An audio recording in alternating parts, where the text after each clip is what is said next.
咁多年入面，喺以前即係經歷過大紅大紫過，喺街度好多人認得識得，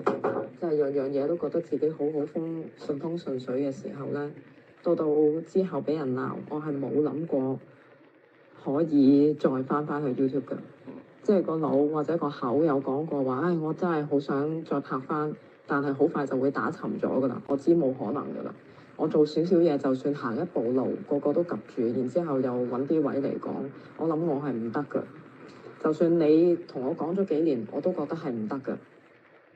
因為反正我都喺婚禮呢度靜靜地咁樣做，我知自己有能力，但係唔得嘅，我冇咁嘅勇氣行翻出去，真係冇諗住。直至到今年2月，你話拍娛樂油麻地，我都係諗住唔緊要啦，你叫我做咪做咯，反正有啲嘢我又洗濕咗個頭，開始咗投資，我又良辰呢度做到咁上下，都冇得再做得咁長噶啦，咁咪乜嘢都做下咯，都係當打份工啫。反正呢個節目又喺你做主導嘅，你先至屬娛樂圈啲嘢，我連明星又唔係，經理人又未做過。我叫做即係 YouTuber，有時俾雜誌訪問下啫嘛，我覺得自己唔得㗎，一路做下，我先發覺自己心態其實已經改變咗啦，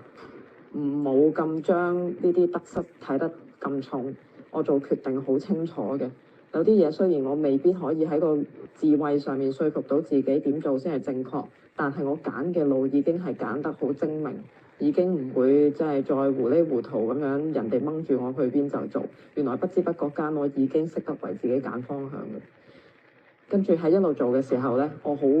感激我自己咧，真係一個願意將啲事認真做好嘅人。所以我冇放棄過每一個機會。結果喺一個咁短時間入面發光咧，我覺得係人哋俾咗好多機會我嘅背景都係幸福好多資源嘅，而且我有珍惜嘅。